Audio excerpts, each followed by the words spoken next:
가지고 말씀 보도록 하겠습니다. 울면서 하나님을 만난다라는 제목으로 하나님 말씀 증거하겠습니다. 오늘 부활주일입니다.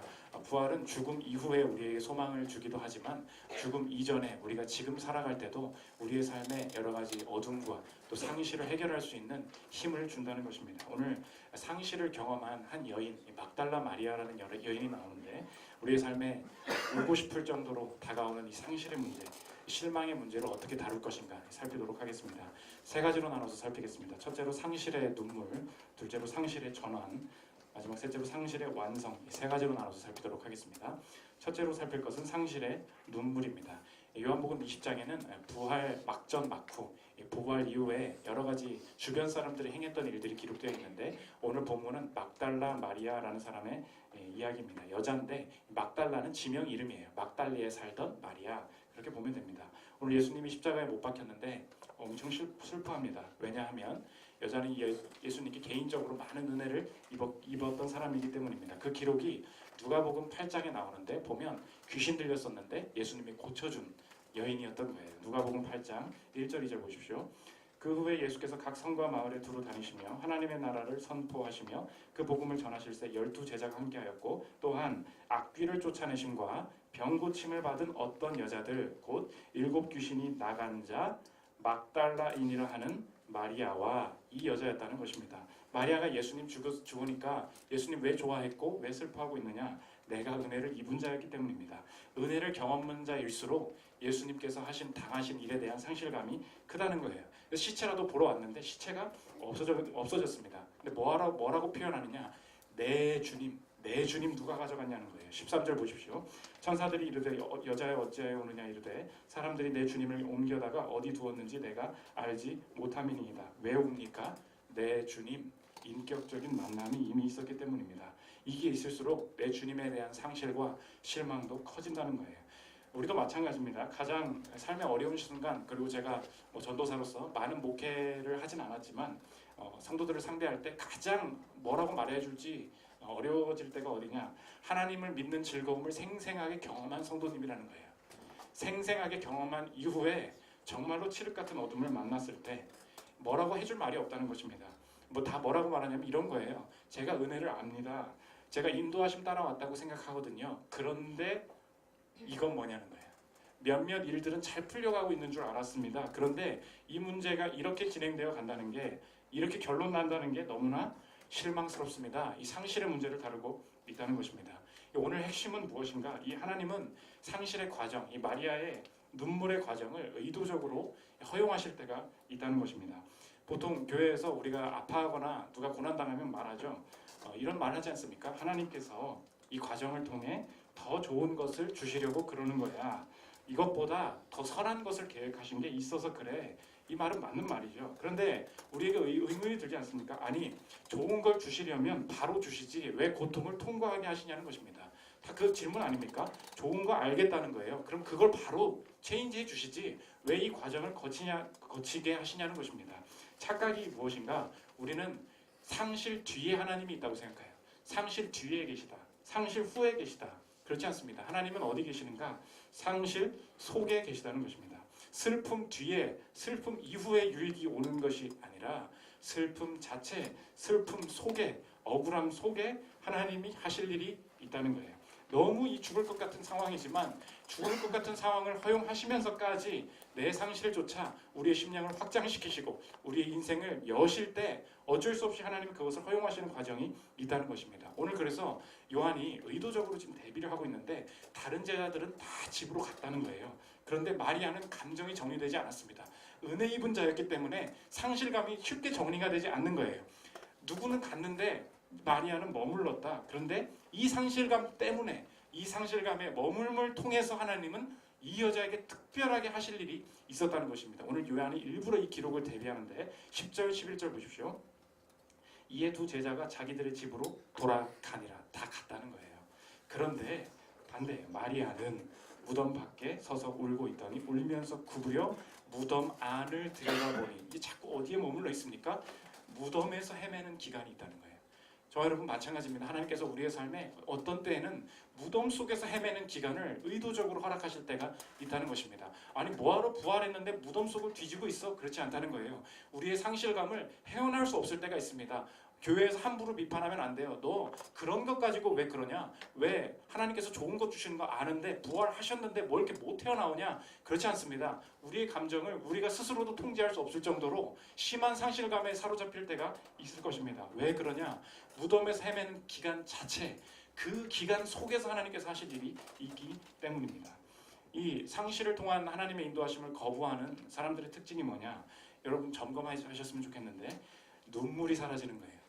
삶의 눈물이 사라지는 것, 이게 바로 상실을 통한 하나님의 일하심을 거부할 때 우리의 삶에 나타나는 특징입니다. 눈물이 왜 우리가 사라지는 게 대부분 두 가지인데 잘못된 거예요. 첫째로 율법주의적인 메마름이 있습니다. 이 생각을 간단히 정리하면 이거예요. 참으면 복 주실 거야. 그러니까 하나님을 어떻게 생각하느냐, 산타클로스처럼 생각한다는 것입니다. 상실 뒤에 하나님이 계시기 때문에 이 상실은 버텨야 된다는 거예요. 눈물을 참아야 된다는 거예요. 우리 동요로도 번역이 됐죠. 산타클로스, 머라이어 캐리가 많이 부르지 않습니까? 산타클로스 is coming to town. 울면한데 하잖아요. 그게 원곡을 보면은 굉장히 협박인 동요예요. 우리가 좀 순화를 시킨 건데 그 본문을 한번 보여드리겠습니다. 시작하는 거예요. You better watch out 이거잖아요. 조심해. You better not cry. 울지 않는 게 좋아. You better not cry. 너 투명스러운 입 좀 넣어. 왜 말해주냐면 산타클로스님이 오신다는 거예요. 근데 그 뒤부터 이제 동요의 협박이 시작됩니다. He's making a list. 산타클로스는 리스트가 있으셔. 블랙리스트가 있으셔. Checking it twice. 근데 그분은 어떤 분이시냐? 2번이나 확인하시는 분이라는 거예요. 우리는 산타 할아버지는 알고 계신대잖아요. 그렇지 않습니다. 미국 산타는 더 세요.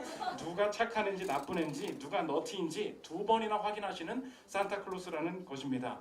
그러니까 하나님도 이렇게 받아들여야 된다는 거예요. 좋은 게 뒤에 오니까 우리가 해야 될 일은 무엇인가?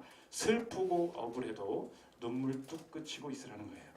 좋은 일이 일어날 건데 왜 지금 불평하고 있냐는 것입니다. 그래서 어떻게 가냐? 초연함, 냉담함으로 가요. 이거 신앙 맞습니까?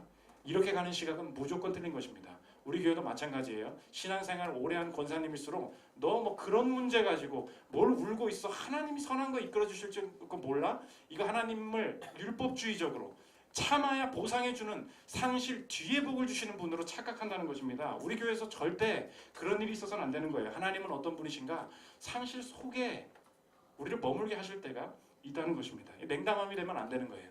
율법주의적인 메마름뿐만 아니라 어떤 사람들은 왜 메마르느냐? 두 번째로 자기중심적 메마름인 사람이 있어요. 이런 사람은 어떻게 하냐? 울 시간이 없다는 거예요. 인생에. 왜? 악을 쓰고 내가 원하는 목표를 이루어야 되는 게 내 인생이라는 것입니다. 내가 오늘 이 자격증 따야 되고요. 내가 오늘 그 집 사야 되고요. 내가 악바리로 저축해서 이 일을 해내야 된다는 거예요. 울지 않을 거야. 왜요? 참고 이겨내서 내가 원하는 상황을 만들어내면 된다는 거예요. 우는 사람들 되게 하찮게 여깁니다. 이 사람들의 삶의 특징이 뭐냐? 목표에 더 종속적이 된다는 거예요. 자신이 하고 싶은 일을 마음대로 한다고 생각합니다. 근데 이런 사람들은 안 울어요. 특징이 뭐냐? 근데 비교와 아쉬움에 더 많이 사로잡힌다는 거예요. 왜? 내면에 이런 게 흐르는 거예요.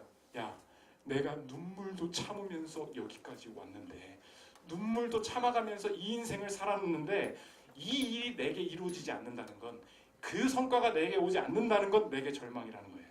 이 일을 방해한 너는 내 화를 받아야 마땅하다는 거예요. 내 분노를 쏟아내도 괜찮다는 것입니다. 그렇지 않습니다. 목표를 이루려 애쓰지 말고 하나님 앞에서 울어야 된다는 거예요.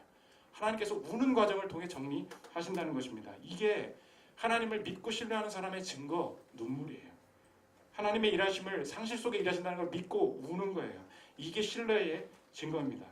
주식 투자하는 사람 보십시오. 그걸 신뢰하고 기대했기 때문에 오후 한 2시쯤 되면 저도 봤어요. 포스코에서 피부가 어두워져요. 근데 몰빵을 했다는 거예요. 아니 왜 평범한 단순한 업무를 하고 있는데 왜 이렇게 표정이 어두워지냐? 스마트폰 보니까 이 차트가 내려가고 있는 거예요. 왜 사람들이 어두워집니까? 감정이 변합니까? 그것을 신뢰하고 의지했기 때문이라는 거예요. 우리가 하나님을 신뢰하고 의지했으면 분명하게 자연스럽게 나타나는 게 뭐냐? 하나님 때문에 감정이 요동치는 일이 나타난다는 것입니다. 그게 내가 하나님을 믿고 있다는 증거라는 거예요. 저희 교회에 있다가 지방 대학에 간 한 청소년이 있습니다. 지금 말해도 될 것 같은데 종호 아시죠? 한종호 형제. 어머니는 신천지에 빠져 있고 어렸을 때부터 신천지 과천에 맨날 예배드리러 다녔어요. 아버지는 그 엄마 싫어서 폭력을 행사하기 시작합니다. 집에 너무 어려운 일이 많이 생기니까 아빠가 이제 엄마 때리다가 집 나간 거예요. 아버지를 뭐 거의 기억도 안 난다 이야기합니다. 놀면서 제가 이렇게 상담을 하다가 아주 크게 놀란 것 하냐, 제가 이렇게 물어봤어요. 종호야, 너 인생에서 너의 성격이 어떤 것 같아? 너는 어떤 성격을 가진 사람 같아? 그랬더니 뭐 잘 모르다가 쌤, 제가 어느 순간 있잖아요, 어떤 어려운 일이 생겨도요, 어떤 슬픈 상황이 생겨도요, 눈물이 안 나요. 운 적이 없어요. 남들은 다 우는데요, 전 하나도 울지 않아요. 신기해요. 이게 저주라는 것입니다. 뭐가 저주예요? 상실의 과정으로부터 오는 하나님의 일하심을 원천적으로 차단하는 방식이 뭐냐? 눈물 흘리지 않는 거예요. 이게 사람이 하나님을 거부하는 방식입니다. 이 친구가 혹은 저와 여러분 마찬가지입니다. 문화의 목소리는 우리에게 자꾸 어느새 내가 뭘 받아들이게 만들냐면 이 세상에 네가 울 곳은 없어 이렇게 말한다는 거예요. 기억하십시오. 하나님이 사라지면 우리의 삶에 당하는 저주가 뭐냐? 이 세상에 내가 울 곳은 없어. 이걸 내가 나도 모르게 받아들인다는 거예요. 이 친구가 제가 이걸 파악하는 순간 이 친구의 행동이 다 이해가 됐는데 PC방에서 자기의 자리, PC방 같이 가줬어요. 자기의 자리만 게임이 잘 실행이 안 돼요. 아무도 뭐라고 하지 않았어요. 그냥 PC방 사장님한테 PC가 안 됩니다 말하면 돼요. 근데 옆에 다 하고 있는데 자기 잘 안 되니까 어떻게 하느냐, 키보드를 더 부셔요. 주먹으로 막 쳐요. 정말 왜 그래? 그냥 말하면 돼. 아니에요. 자, 내 방식대로 되지 않아요. 내 문제가 해결되는 것을 이렇게 푸는 방법을 몰라요. 눈물 흘릴 곳이 없으니 분노를 타인에게 쏟게 된다는 것입니다. 모든 문제의 근원이 어딨냐? 이 세상에는 울 곳이 없다. 지난주에 진주에서 사건 나지 않았습니까? 그 사람을 잘했다는 게 아니에요. 근데 그 사람의 내면에 뭐가 있냐? 나 실업자라는 거예요. 나 무시당한다는 거예요. 이 사람이 우는 자였다면 건강하다는 거예요. 이 땅이 우리의 인생을 분노로, 폭력으로 또 다른 사람을 향해서 우리가 비난을 하게 만들어가는 그 원인이 뭐냐? 이 세상에 네가 울 곳은 없어. 이 문화의 목소리를 우리도 나도 모르게 받아들인다는 것입니다. 그렇지 않습니다. 우리 인생에 누구나 여러분 상실을 경험할 것입니다. 그때 가장 큰 유혹이 뭐냐 기억하십시오. 상실을 완고함의 핑계로 삼는 거예요. 하나님이 안 들어주셨지? 그러니까 난 이제 내 마음대로 살 거야. 상실을 냉담함의 핑계로 삼는 거예요. 상실을 불순종의 핑계로 삼는 거예요. 이것이 마귀의 가장 큰 유혹이라는 것입니다. 하나님은 상실 속에서 일하신다. 이걸 내가 받아들여야 되는데 상실 뒤에 계신 거니까 하나님이 이 상실을 주셨다면 날 사랑하시지 않는 것이다. 상실을 냉담함의 핑계로 삼는 것, 이게 마귀의 속임수라는 것입니다. 울어야 돼요. 이게 하나님의 인도하심입니다. 저와 여러분 오늘 예배 시간에 토설하셔야 됩니다. 전사님 성경에 불평하지 말라고 돼 있는데요, 두려워하지 말라고 돼 있는데요, 염려하지 말라고 돼 있는데요, 참는 게 맞는 거 아닌가요? 성경 잘 읽어보십시오. 모든 이렇게 하지 말라는 뜻은 하나님 밖에서라는 전제가 있어요. 무슨 말이에요? 하나님 밖에서 불평하지 말라, 하나님 밖에서 염려하지 말라, 하나님 밖에서 두려워하지 말라. 반대로 말해보십시오. 하나님 안에서 모든 것을 하라, 이 뜻이라는 거예요. 우리 하나님 앞에서 오늘 울어야 됩니다. 상실을 처리하는 대상만 하나님이면 된다는 거예요. 오늘 하나님 앞에 나와서 욕설도 해야 돼요. 하나님 앞에서 울어야 된다는 것입니다. 그때 우리의 출구가 나오고 울음 속에, 상실 속에, 마리아가 무덤 속에 헤매는 과정 속에 하나님께서 하실 일이 있다는 것입니다. 상실이 필요하다는 거예요. 두 번째, 상실의 전환입니다. 그러면 하나님께서 저와 여러분의 삶에 이 상실을 경험하는 과정 중에 하나님은 마리아에게 또 우리에게 우리의 내면을 어떻게 변화시켜 가시는가, 두 가지 전환을 하게 하시는데, 첫 번째는 시각의 전환입니다. 눈이 바뀐다는 거예요. 오늘 천사가 이 슬픔 속에서 눈을 열어줍니다. 부활하신 예수님이 서 계셨어요. 그런데 마리아는 이게 여기 무덤 지기인 줄 알고 아직도 그 새로운 시각을 열지 못했습니다. 오늘 예수님이 계시는데도 예수님한테 뭐라 그러냐면, 시체 누가 가져갔어요? 좀 알려주시면 제가 가서 좀 찾겠습니다. 이게 부활하신 예수님을 만나기 전의 시각이라는 거예요. 이 시각, 이 마음이 언제 끝났느냐? 마리아가 예수님 음성을 직접 들을 때 끝났다는 것입니다. 15절 16절 보십시오. 예수께서 이르시되 여자여 어찌하여 울며 누구를 찾느냐 하시니 마리아는 그가 동산지기인 줄 알고 이르되 주여 당신이 옮겼거든 어디 두었는지 내게 이르소서 그리하면 내가 가져가리이다. 예수께서 마리아야 하시거늘 마리아가 돌이켜 히브리 말로 라보니 하니 예수님께서 설명하지 않으셨어요. 내가 부활한 거야. 지금 상황이 이렇게 된 거야. 내 시체는 어디 갔다가 이렇게 된 거야. 이 말씀하지 않으시고 저와 여러분의 시각, 마리아도 마찬가지입니다. 우리의 시각이 언제 변하느냐? 상실 가운데서 임재, 부활하신 예수님의 음성, 그분의 현현, 그분을 만날 때 끝난다는 거예요. 설명이 아니라 임재로 해결된다는 것입니다. 오늘 지금 요한이 일부러 이렇게 기록한 거예요. 이 당시에 아람어를 썼습니다. 지금 신약 성경은 헬라어로 기록돼 있어요. 예수께서 마리아야 하시거늘 마리아가 돌이켜 히브리 말로 이 아람어예요. 라보니 했다는 거예요. 왜 일부러 이렇게 썼느냐? 마리아가 예전에 말했던 방식 그대로 부활하신 이후에 그분이 여전히 살아 계시는구나. 여전히 예전에 그 말을 했던 내가 은혜를 누렸던 예수님을 불렀던 그 말 그대로 지금 말을 했을 때 예수님께서 응답하시는구나 라는 것을 전달하기 위해서 히브리 말로 라보니 요 그대로 말했다라는 것을 말해주기 위해서 지금 요한이 이렇게 기록을 하고 있다는 것입니다. 이게 무슨 말이에요? 마리아가 언제 지금 내 이 시체가 이 상실감이 해결됐습니까? 설명이 아니라는 거예요. 임재, 음성, 하나님의 음성을 들을 때 라보니, 마리아야, 라보니 이 관계가 여전히 유효하구나. 여전히 상실 속에 유효하구나. 부활의 예수님 만났을 때 모든 게 해석된다는 것입니다. 저와 여러분이 삶을 살아갈 때 하나님께서 구체적인 것을 알려주실 수 있어요. 살다 보니까 하나님이 이 직장을 가라고 하시는구나. 진짜 확신이 들었어요. 이렇게 결혼하라고 하시는구나. 그러나 그런 게 안 보일 때도 참 많습니다. 안 보여요. 그럴 때 어떻게 되느냐? 하나님 설명해 주십시오. 왜 이런 일이 벌어진 것입니까? 우리의 상황으로 이해되지 않는 게 참 많다는 거예요. 그럼 그게 없으면, 설명이 없으면 어떻게 하는 것입니다. 오늘 예수님이 우리에게 뭐라고 하셨어요? 설명해 줄게로 다가오시지 않고 마리아야, 이 말 한마디로 풀렸다는 것입니다. 오늘 예배 시간이 무엇입니까? 우리를 부으시는 시간이라는 거예요. 마리아야. 그럴 때 예수님, 우리가 예배 가운데 확신이 뭐냐? 내가 불렀던 하나님을 부르는 방식이 있지 않습니까? 하나님, 주님, 나의 주님, 우리가 기도할 때 부르는 말이 있잖아요.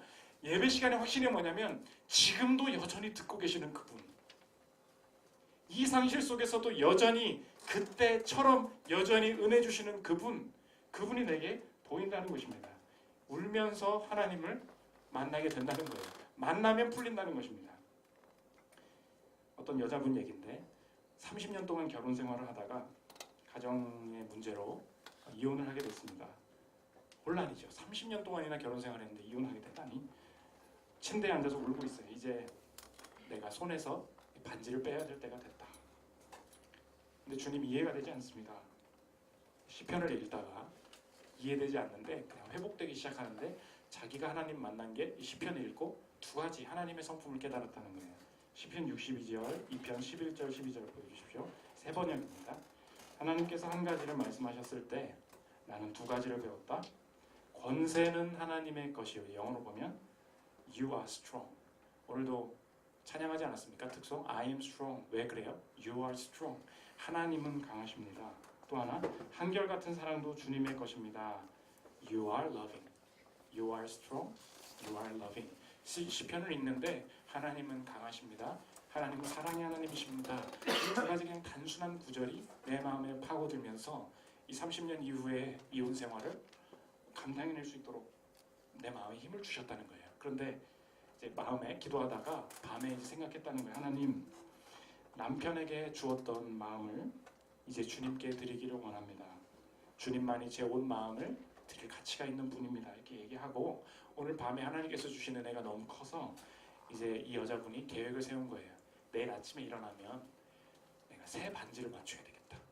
그러니까 내가 남편과의 반지는 지금 빼야 되겠지만 새로운 반지를 사서 내가 오늘 주신 하나님의 은혜를 기억하면서 반지를 껴야겠다.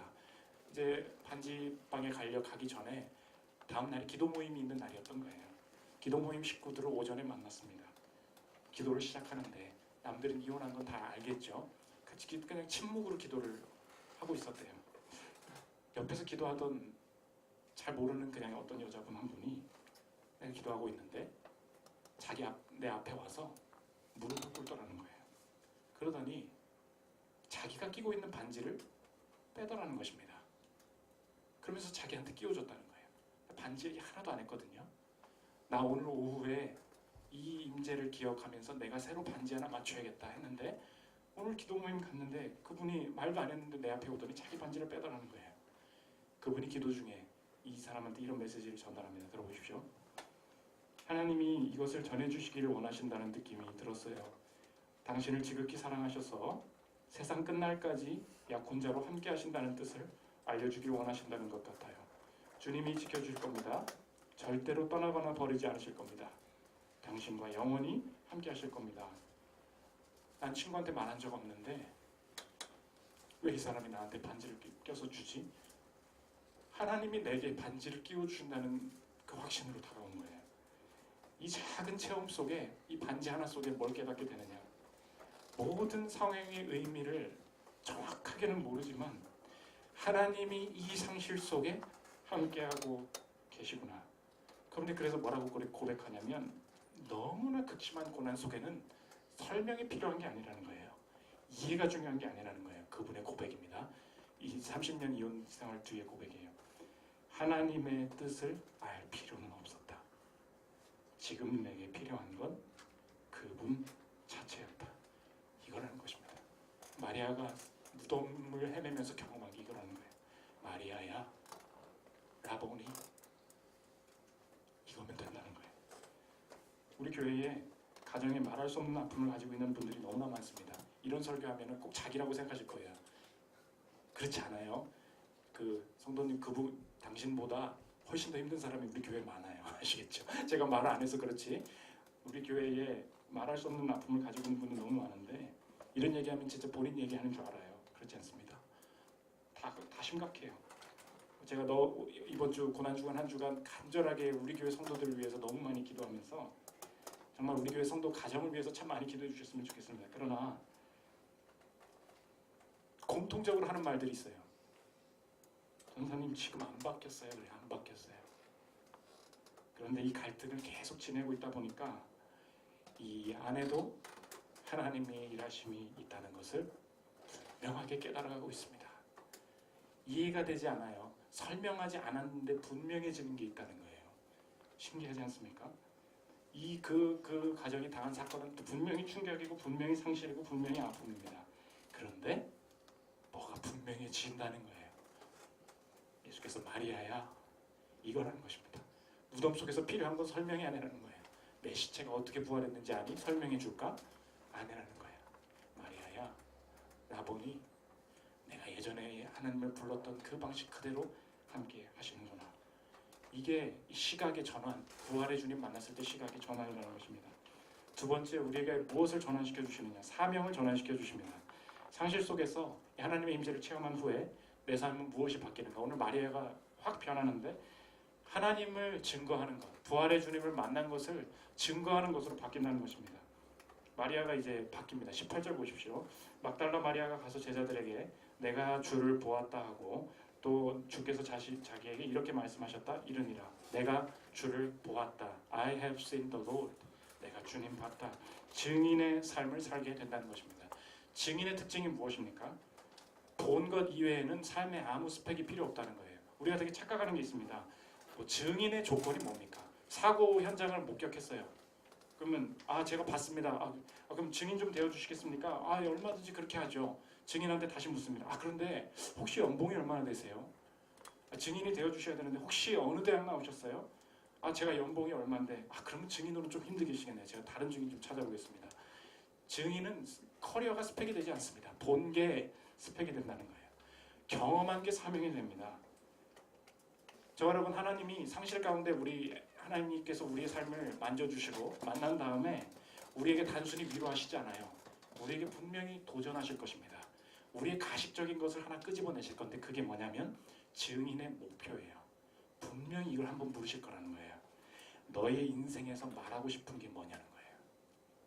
하나님은 너 너무 힘들었지, 너는 언제나 고생만 했지, 너는 언제나 옳단다라고 말씀하지 않으시고 이 상실 속에서도 하나님께서 나를 정결케 하기 위해서 한마디 증인의 삶을 바꾸시면서 물어보시는 게 뭐냐? 증인의 목표라는 거예요. 너 뭘 말하고 싶냐는 거예요. 절대 나를 위로만 하고 계시지 않을 것입니다.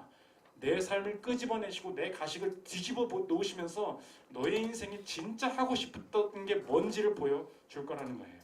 네가 연봉이 많다는 거, 네 실력이 있었다는 거, 네 외모가 괜찮았다는 거, 좋은 가정을 이뤘다는 거, 뭐 믿음 좋은 자녀를 양육했다는 거, 결국은 사업에 성공해서 교회 안에서 뭐 고개 들고 올 수 있다는 거, 그 자체를 말하고 싶어 하는구나. 이거 깨닫게 하실 거라는 것입니다. 상실 가운데 우리의 마음이 정말로 정직한지 하나님께서 돌아보게 하신다는 거예요. 뭘 말하고 싶은데? 은혜로 사업 성공했다는 걸 말하고 싶은 거니? 은혜로 좋은 대학 갔다는 걸 말하고 싶은 거니? 뭘 말하고 싶어 하길 원하시느냐? 하나님께서 내게 주신 은혜. 자꾸 우리는 내 노력이나 재능 말한다는 거예요. 그렇지 않습니다. 내가 선 이유가 뭔지 아십니까? 내가 서 있는 기반이 뭔지 아십니까? 은혜로 제가 서 있습니다. 이 한마디, 이걸 원하는 게 정말 맞는 건지 다시 돌아보게 하신다는 거예요. 우리 이렇게 대답해야 됩니다. 누가 물어봐요. 상실을 통과하면 다 성숙하지 않습니까? 여러분에게 물어볼 것입니다. 당신은 집사님 왜 이렇게 성실하세요? 그랬더니 되게 착각해요. 이렇게 말한다는 거예요. 제가 원래 좀 일찍 일어납니다. 그리고 또 이렇게 말해요. 고난을 당해보니까 제가 좀 성실해졌습니다. 이거 아니라는 거예요. 임재를 경험한 자가 뭐라고 말해야 되는지 아십니까? 그분의 성실하심을 보았기 때문입니다. 이게 은혜 받은 자의 고백이라는 것입니다. 너 왜 성실하니? 그분이 제게 성실하심을 알았기 때문입니다. 이게 은혜 받은 자의 고백이라는 거예요. 당신은 왜 인내합니까? 제가 좀 화를 좀 잘 찼습니다. 살다 보니 참아지거든요. 직장생활 20년 해보세요. 웬만한 건 다 참아져요. 이거 무슨 얘기하고 있는 거예요? 은혜가 아니라는 것입니다. 저는 인내합니다. 왜 그렇습니까? 당신 왜 이렇게 잘 참습니까? 하나님이 나를 향해 인내하셨음을 내가 느꼈기 때문입니다. 당신 왜 정직합니까? 살아보니 정직한 게 낫더군요. 아니라는 거예요. 저에게 숨김이 없으신 그분을 만났기 때문입니다. 우리가 경험한 하나님의 성품, 하나님과의 임재 체험에 근거한 변화가 있으십니까? 그게 증인의 스펙이라는 거예요. 고난 당해봤더니, 고난도 커리어가 돼요. 잘못하면. 여러분 조심해야 됩니다. 고난 많이 당한 사람들 가보십시오. 네가 가난을 알아? 네가 공부해봤어? 네가 이 결혼생활 이렇게 어려운 거 해봤어? 사람이 고난을 통해서도 악해지고 고난을 통해서도 하나님을 대적할 수 있다는 거예요. 언제나 우리의 성취든 고난이든 언제나 동일하게 하나님께서 증인의 목표가 무엇이냐 물으실 때 우리를 깨닫게 하시는 게 뭐냐? 은혜로 제가 이 자리에 서 있습니다. 이거라는 것입니다. 이게 증인의 삶의 목표가 되어야 된다는 거예요. 이게 사명의 전환이라는 것입니다. 마지막 세 번째, 상실의 확신입니다. 우리가 이렇게 상실의 과정 속에 감정이 이렇게 메말라 있음에도 하나님께서 하실 일이 있음을 어떻게 확실할 수 있는가? 하나님은 기억하십시오. 상실을 느끼신 분이었기 때문이에요.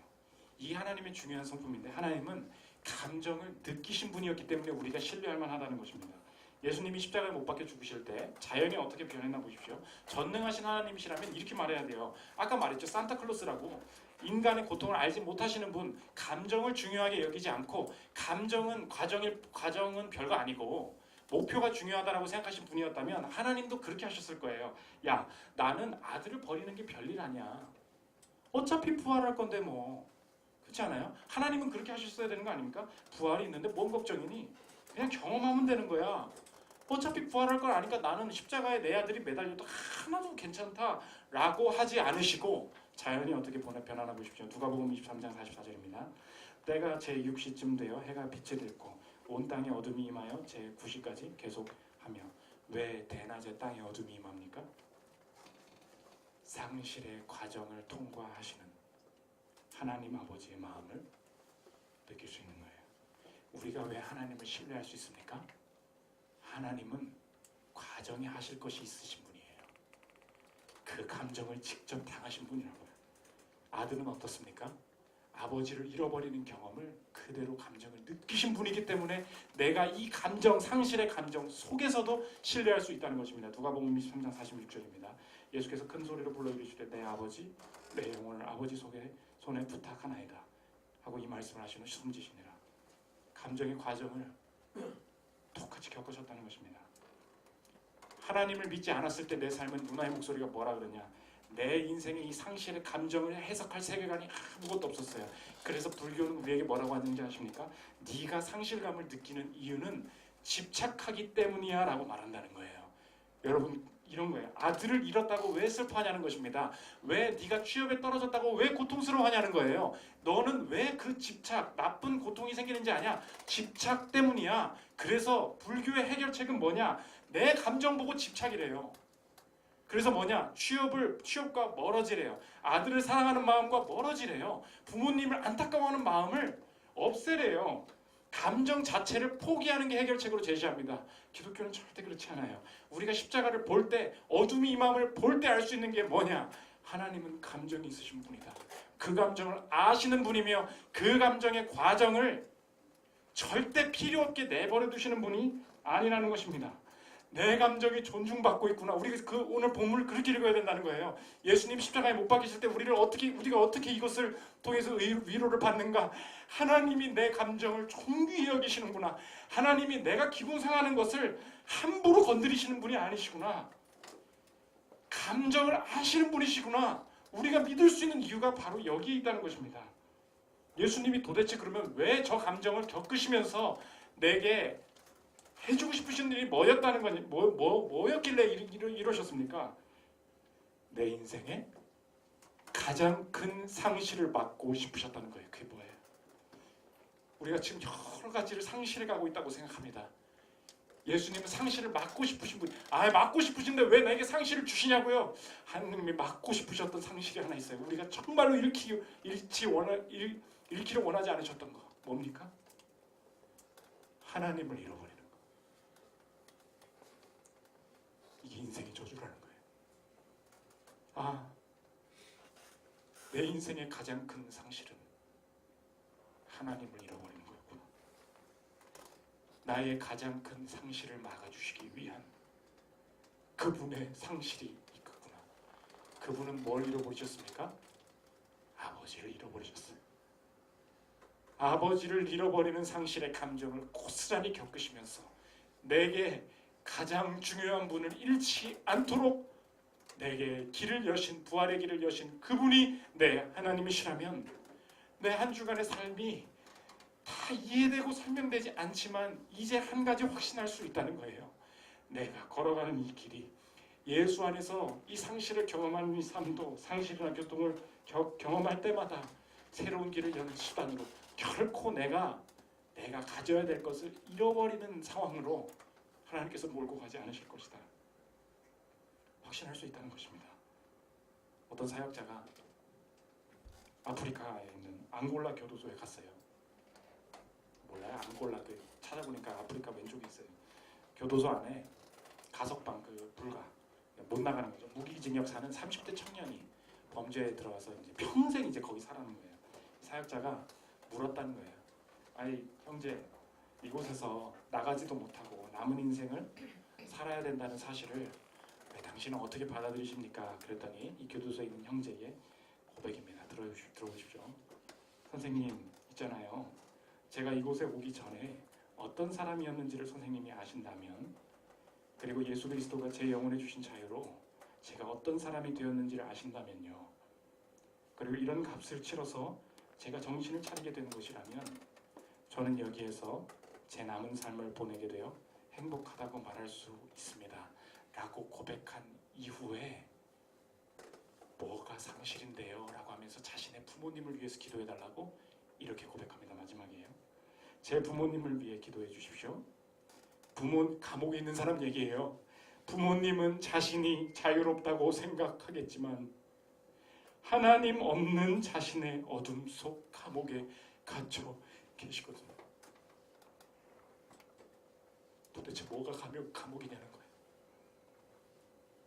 전 감옥에 갇혀있지만 제가 감옥에 갇혀있다고 생각하지 않습니다.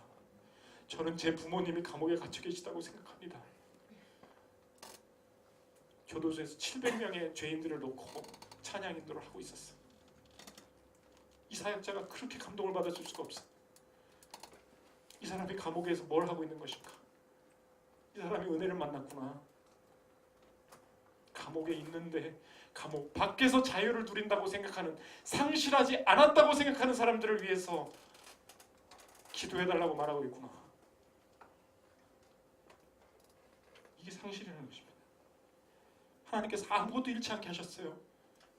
평생 무기징역으로 살지만 하나님을 잃지 않게 하셨어요. 하나님의 일하심입니다.